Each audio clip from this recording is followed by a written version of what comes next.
Assalamualaikum warahmatullahi wabarakatuh. Sebelumnya perkenalkan saya Wa'adi Nur Hajrah dengan NIM R1C1230022 dari kelas B jurusan Teknik Geologi.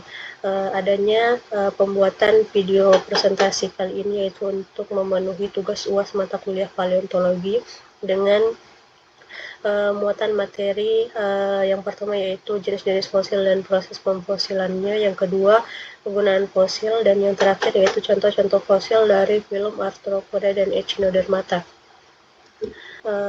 Sebelumnya saya akan menjelaskan tentang apa itu fosil. Fosil adalah semua sisa, jejak, ataupun cetakan dari manusia, binatang, dan tumbuh-tumbuhan yang telah terawetkan dalam suatu endapan batuan dari masa geologis atau prasejarah yang telah berlalu.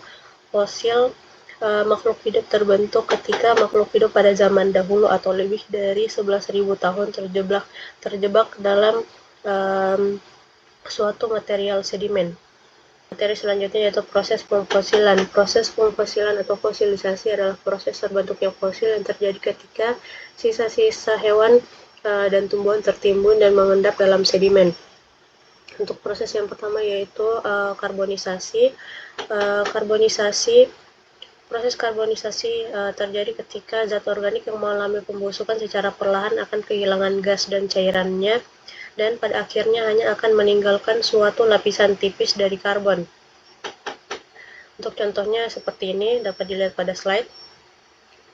Lanjut ke proses yang kedua yaitu petrifikasi atau permineralisasi. Proses ini terjadi apabila air tanah yang mengandung suatu mineral tertentu menyusup ke pori-pori pada tulang, cangkang, atau material tumbuhan. Air tanah ini kemudian mengendapkan mineral yang terlarut pada pori maupun rongga yang kosong dari bagian keras organisme tersebut. Jadi perbedaan dari petrifikasi dan permineralisasi ini, di mana permineralisasi terjadi ketika mineral yang mengendap hanya satu jenis saja, sedangkan petrifikasi terjadi ketika banyak mineral yang mengendap. Lanjut, mineralisasi. Pengawetan jenis ini terjadi apabila bagian keras dari suatu organisme terbawa pergi setelah dilarutkan oleh air tanah, meninggalkan rongga yang bentuknya merupakan cetakan dari bagian keras tadi. Proses ini segera diikuti oleh pengendapan mineral lain yang dibawa oleh air tanah tersebut pada rongga yang tertinggal, sehingga terjadi bentuk yang serupa dengan bagian keras dari suatu organisme tadi, namun dengan senyawa atau mineral yang lain. Lanjut, mold dan cast. Cangkang, tulang, daun, dan bentuk lain dari organisme sering terawetkan sebagai mold dan atau cast. Apabila suatu cangkang binatang laut telah menekan sedimen di dasar laut sebelum sedimen tersebut mengeras menjadi batu, cangkang tersebut akan meninggalkan cetakan bagian luar dari cangkang tersebut. Ini dinamakan dengan istilah mold. Selanjutnya, apabila di kemudian hari mold tersebut terisi oleh material lain, maka material tersebut membentuk apa yang disebut dengan cast. Cast ini akan menunjukkan karakteristik bagian luar dari cangkang, oleh karenanya disebut sebagai internal cast. Apabila yang ditunjukkannya merupakan karakteristik cangkang bagian dalam, maka disebut sebagai internal cast. Dan gambar yang ada pada slide ini merupakan internal mold dari gastropoda. Lanjut, kegunaan fosil. Kegunaan fosil dalam geologi yaitu diantaranya untuk menentukan umur relatif batuan, untuk mengetahui lingkungan pengendapan, untuk mengetahui paleoklimatologi atau iklim di masa lampau, untuk mengetahui paleoekologi atau ekologi di masa lampau, dan untuk melakukan korelasi umur antara batuan yang satu dengan batuan lainnya. Lanjut, contoh-contoh fosil dari film Arthropoda.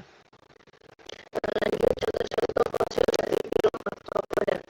Arthropoda merupakan cakupan dari golongan binatang yang tersediakan oleh kakinya yang berruas-ruas mulai muncul sejak zaman Kambrian, dan masih banyak anggotanya yang masih hidup pada masa kini.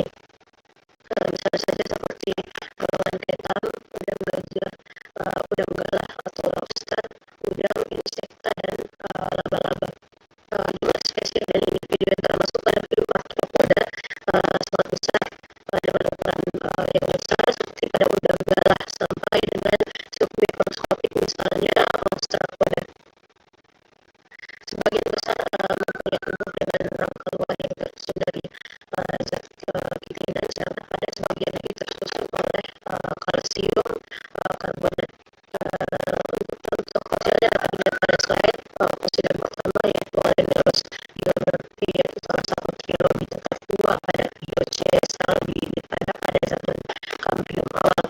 Dan fosil yang kedua yaitu fosil jejak kambing Australopithecus yang merupakan fosil jejak dari hewan trilobita.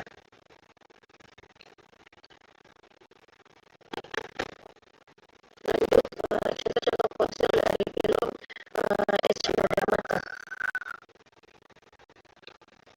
Echinodermata terdiri dari sejumlah organisme yang bentuk tangkang tubuhnya telah berkembang secara kompleks. Contoh tersebut biasanya membentuk simetri kelekatan 5 dengan cangkang yang berbintil-bintil atau di tubuhnya jenis duri. Untuk contohnya dapat dilihat pada slide fosil pertama yaitu fosil Echinosaurus dari kelas Echinoidea yang dikenal sebagai hewan anak laut. Dan fosil kedua yaitu fosil Urastela asterula dari zaman Devon. Fosil ini merupakan fosil dari kelas Asteroidea atau biasa dikenal sebagai bintang laut. Dan fosil ketiga yaitu Ophioptetra lithographika dari zaman Jura atas Jerman. Fosil ini merupakan contoh fosil dari kelas Ophiuroidea atau dikenal sebagai bintang ular. Baik, sekian presentasi materi dari saya. Lebih dan kurangnya mohon dimaafkan. Wabillahi taufiq wal hidayah. Wassalamualaikum warahmatullahi wabarakatuh.